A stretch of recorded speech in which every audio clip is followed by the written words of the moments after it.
انشاءاللہ سورۃ التین ہے، مکی صورتوں میں سے ایک ہے، اس میں بھی 8 آیات ہیں اور یہ تین کہتے ہیں انجیر کو۔ اس کی اللہ نے قسم یاد فرمائی ہے شروع میں ہی، تو بسم اللہ الرحمن الرحیم والتین والزیتون، انجیر اور زیتون کی قسم۔ انجیر آپ نے دیکھا ہوگا ایک پھل ہوتا ہے جس میں ہمارے یہاں تو ایک سوراخ سا کر کے اس میں ڈوری ڈال دیتے ہیں، پٹھانوں کے یہاں یہ آپ دیکھیں گے ٹھیلوں وغیرہ پہ نظر آتی ہے، اور یہ بڑی ہی فائدہ مند ہوتی ہے کہ اس میں کوئی گندگی نہیں ہوتی، بالکل خالص پوری کی پوری آپ کھا سکتے ہیں، اور یہ بہت ہی زیادہ فائدہ مند ہوتی ہے کہ جگر کو تقویت دیتی ہے، خون کو صاف کرتی ہے، اور بھی بہت سارے اس کے فائدے بیان ہوئے۔ اور زیتون کی اللہ نے قسم یاد فرمائی کہ زیتون کا بیج بھی کھایا جاتا ہے، زیتون کا تیل استعمال کیا جاتا ہے جس کو نبی کریم صلی اللہ علیہ وسلم نے بطور سالن بھی استعمال فرمایا، اور اس کی مالش بڑی مفید ہوتی ہے، سر میں لگائیں تو بہت ہی تقویت کا باعث بنتا ہے۔ تو چونکہ اس میں بھی اللہ تبارک و تعالیٰ نے بڑے عجائبات رکھے ہیں تو ان کی قسمیں یاد فرمائیں۔ والتین والزیتون، انجیر اور زیتون کی قسم۔ وطور سینین، اور طور سینا کی قسم۔ طور تو وہ پہاڑ تھا اور سینا اس وادی کا نام ہے، کہتے ہیں کہ جہاں پر یہ پہاڑ واقع تھا کہ موسیٰ علیہ السلام وہاں پر جا کر اللہ تبارک و تعالیٰ سے ہم کلامی کا شرف حاصل کیا کرتے تھے، تو چونکہ مقدس مقام تھا اس کی بھی قسم یاد فرمائی۔ وَهَذَا الْبَلَدِ الْأَمِينَ، اور اس امان والے شہر کی قسم۔ اس سے مراد مکۃ المکرمہ ہے، اور یقینی سی بات ہے کہ اس مکۃ المکرمہ کو اگر کوئی فضیلت اور برکت حاصل ہوئی ہے تو ہمارے نبی کریم صلی اللہ علیہ وسلم کے وجود مسعود کی برکت سے ہے، ورنہ کعبۃ اللہ تو پہلے بھی وہاں پر تھا، کعبے سے بھی اس کو شرف حاصل ہوا، لیکن حقیقی شرف نبی کریم صلی اللہ علیہ وسلم کی پیدائش کے بعد حاصل ہوا، اور اللہ تبارک و تعالی نے اس کی قسم کو یاد فرمایا۔ اس کے بعد ارشاد فرمایا کہ لقد خلقنا الانسان فی احسن تقویم، ضرور بے شک ہم نے انسان کو اچھی صورت پر بنایا۔ دیکھیے جتنے بھی چرندے پرندے ہوتے ہیں یہ بھی بہت خوبصورت اللہ نے بنائے، لیکن انسان کی تخلیق جیسی اللہ نے پیدا کی ہے، بنائی ہے، جس طرح انسان کو تخلیق فرمایا ہے ایسی کوئی بھی چیز نہیں ہے۔ ہر طریقے سے اس کو دیکھیں ذہن بھی عطا فرمایا، خوبصورت شکل عطا فرمائی، ہاتھ وغیرہ کا تناسب، قدموں کا اور جسمانی دیگر اعضاء کا ایسا اللہ نے بنایا کہ خود اس کی تخلیق کی اللہ نے مدح فرمائی۔ تو معلوم ہوا کہ انسان کی تخلیق دیگر تمام مخلوقات کے مقابلے میں بہت احسن ہے، بہت ہی اچھی ہے، اور یہ اللہ کا بڑا کرم ہے ہم پر کہ اس نے ہمیں انسان بنایا۔ اللہ تعالیٰ اب ہمیں اچھا انسان بننے کی بھی توفیق عطا فرمائے، کیونکہ یہ سب سے زیادہ اشرف المخلوقات ہم کہلاتے ہیں۔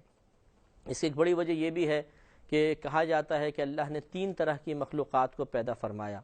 ایک مخلوق تو ایسی پیدا فرمائی کہ انہیں صرف نفس دیا، عقل سے محروم رکھا، جیسے جانور وغیرہ۔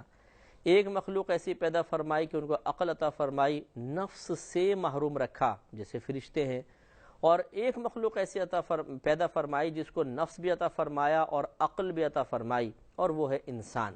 اور ہماری سب سے زیادہ آزمائش ہے، جنات بھی مکلف ہیں، ان کے ساتھ بھی ایسا ہے، نفس بھی ہوتا ہے، اور ان کے ساتھ عقل بھی پیدا فرمائی، یعنی ہم ہی مکلف بنائے انسان اور جنوں کو، تو ہم بقیہ مخلوقات سے افضل ہیں، اور جنات سے انسان افضل ہے۔ انسان کو اللہ تعالیٰ نے بہت زیادہ مکرم رکھا، اس لیے کہ اللہ تعالیٰ نے آدم علیہ السلام کو اپنا خلیفہ بنا کر دنیا میں بھیجا، جس پر ابلیس ناراض بھی ہوا، اور کہا جاتا ہے کہ وہ حسد میں مبتلا ہوا تھا اسی وجہ سے کہ اس کو پہلے بڑا مقام حاصل تھا، لیکن جب اللہ تعالیٰ نے آدم علیہ السلام کو اپنا خلیفہ بنانا پسند فرمایا اور اس کا اعلان کیا تو شیطان حسد میں مبتلا ہوا، جس کی بنا پر پھر آگے وہ راندہ درگاہ ہو گیا۔ تو غرض ہے کہ خلاصہ کلام یہ ہے کہ انسان اشرف المخلوقات ہے، اللہ نے اس کو سب سے احسن بنایا ہے، تو مقام تشکر بھی ہے اور مقام تفکر بھی ہے۔ ثم رددناہ اسفل سافلین، پھر ہم نے لوٹا دیا اسے سب سے نیچے حالت کی طرف۔ اس کے 2 معنی ہیں، یا تو یہ ہے کہ ہم نے پہلے انسان کو بہت ہی خوبصورت صورت میں پیدا فرمایا، پھر آہستہ آہستہ اس کو ہم ارذل چیز کی طرف لے گئے، اسے نقص کی طرف لے گئے، کمی کی طرف لے گئے۔ وہ اس طریقے سے کہ پہلے جب بچہ پیدا ہوتا ہے کتنا پیارا خوبصورت ہوتا ہے، پھر اس کی ترقی کے ایام آتے ہیں کہ یہ جوان ہو جاتا ہے،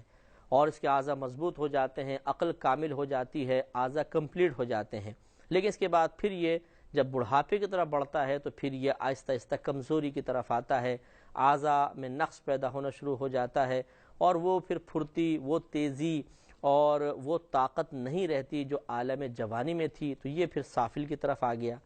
یا اس کا مطلب یہ ہے کہ ہم نے انسان کو بہت اچھا بنایا، اس کو بڑا اعلیٰ مقام عطا فرمایا، لیکن اس نے اپنی عقل کے غلط استعمال کی بنا پر یا اپنی نفسانی خواہشات کو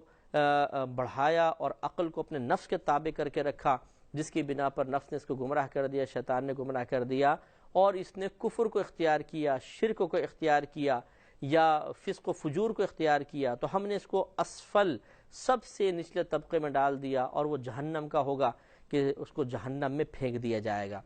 تو اگرچہ فساق و فجار اگر مسلمان ہیں تو وہ سب سے اسفل نہیں جائیں گے، اوپر رہیں گے، لیکن منافق سب سے نچلے طبقے میں ہوگا، اس کے اوپر پھر کفار اور مشرکین ہوں گے۔ تو یا یہ مراد ہے کہ ہم نے تو ان کو بہت اچھی تخلیق کے ساتھ پیدا فرمایا تھا، ان کو اشرف المخلوقات بنایا تھا، لیکن پھر انسان کو ہم نے لوٹا دیا اس کے برے اعمال کی بنا پر اور اس کے غلط عقائد کی بنا پر سب سے نچلے طبقے میں، جو جہنم ہے، جو ساتوں زمین کے نیچے ہے، کہتے ہیں کہ ہے، تو یہ پھر اسفل سافلین کے اندر انسان چلا گیا۔ لیکن الا الذین آمنوا وعملوا الصالحات، مگر وہ جو ایمان لائے اور انہوں نے نیک اعمال کیے، فلہم اجر غیر ممنون، تو انہیں بے حد ثواب ہے، یعنی ایسا ثواب ہے جس کی کوئی حد اور انتہا نہیں ہے۔ معلوم یہ ہوا کہ اگر یہ والا دوسری والی تفسیر لی جائے کہ انسان کو اللہ نے بہت اچھا پیدا فرمایا، خوبصورتی بھی عطا فرمائی، عقل سے بھی نوازا، ہدایت کے اسباب، گمراہی کے اسباب بھی پیدا فرما دیا اس کی آزمائش کے لیے، تو پھر بعض تو ایسے ہوئے کہ انہوں نے اپنی عقل کو نفس کے تابع رکھا اور گمراہی کو اختیار کر لیا، تو وہ تو اسفل سافلین میں چلے گئے، مگر جو ایمان لائے، نیک عمل کیے، وہ نجات پا گئے۔ ان کا تذکرہ کرتے ہوئے شاید فرمایا الا الذین آمنوا، مگر وہ جو ایمان لائے، وعملوا الصالحات، اور انہوں نے نیک اعمال کیے، فلہم اجر غیر ممنون، تو انہیں ایسا ثواب ہے جو جس کی کوئی حد اور کوئی انتہا نہیں ہے۔ تو یہ پہلے بھی آپ کو بتایا تھا کہ ثواب اس بدلے کا نام ہوتا ہے جو اللہ تبارک و تعالیٰ کسی نیک عمل پر آخرت میں مرتب فرمائے گا۔ تو گویا کہ ہمارے نیک اعمال کا اتنا بدلہ دیا جائے گا کہ جس کا کوئی شمار نہیں کر سکتا۔ فما یکذبک بعد بالدین، تو اے سننے والے، اب جب کہ تجھے ہم نے ایک دلیل دے دی ہے، تو کیا چیز تجھے انصاف کے جھٹلانے پر ابھار رہی ہے؟ یعنی جب تمہیں دلائل حاصل ہو گئے، اتنی چیزیں بیان کر دیں، تو اے سننے والے، کون سی چیز تجھے اس بات پر ابھار رہی ہے کہ تو انصاف کو نظر انداز کر دے؟ انصاف یہی نہیں ہے کہ کوئی دو فریق لڑ رہے ہوں، ہم ان میں دیانتداری کے ساتھ فیصلہ کر دیں اور درست فیصلہ کریں تو اسے انصاف کا نام دیا جائے، یا حقدار کو اس کا حق پہنچا دیا جائے تو یہ انصاف کہلائے، بلکہ انصاف بعض اوقات اپنی ذات کے ساتھ بھی ہوتا ہے۔ انسان انصاف سے کام لے، صحیح طریقے سے اپنی ذات کے لیے جو حقوق ہیں ان کو حاصل کرنے کی کوشش کرے، تو نتیجہ یہ نکلے گا کہ اللہ کی نافرمانی نہیں کرنی چاہیے، نفس کی اطاعت نہیں کرنی چاہیے، شیطان کی اتباع نہیں کرنی چاہیے، اللہ تعالیٰ اس کے رسول کو کہنا ماننا چاہیے۔ یہی اپنے ساتھ انصاف ہے، کیونکہ اگر ہم اس طرح نہ کریں بلکہ اللہ تعالیٰ اور اس کے رسول کریم صلی اللہ علیہ وسلم کے حکم کے جواب میں نفس و شیطان کی اطاعت کریں، تو پھر ہم اپنے ساتھ نا انصافی کرنے والے ہیں، ظلم کرنے والے ہیں، اور یہ چیز ہمیں جہنم میں لے کر جائے گی۔ الیس اللہ باحکم الحاکمین، کیا اللہ تبارک و تعالیٰ سب حاکموں سے بڑھ کر حاکم نہیں ہے؟ تو یقیناً ہم کہیں گے کہ ضرور ہے۔ تو جب ہے تو اس کی پھر اطاعت کرنی چاہیے۔ جیسے دنیا میں تم ایک حاکم کی اطاعت کرتے ہو، اس کی حاکمیت کا لحاظ کرتے ہوئے کہ اگر میں اس کا کہنا نہیں مانوں گا تو سزا کا مستحق ہو جاؤں گا، ایسے ہی اللہ تبارک و تعالیٰ تو احکم الحاکمین ہے، تمام حاکموں کا بھی حاکم ہے، تو اس کا کہنا تو بدرجہ اولا ماننا چاہیے، لیکن اس میں اکثر کوتاہی ہو جایا کرتی ہے۔ یہی سمجھانا مقصود ہے کہ دنیاوی عام حکماء کا کہنا مانتے ہو لیکن اللہ تبارک و تعالیٰ کی اطاعت سے منہ موڑتے ہو، یہ ایک بے مروتی کی بات ہے اور غلط ہے۔ صدق اللہ العظیم۔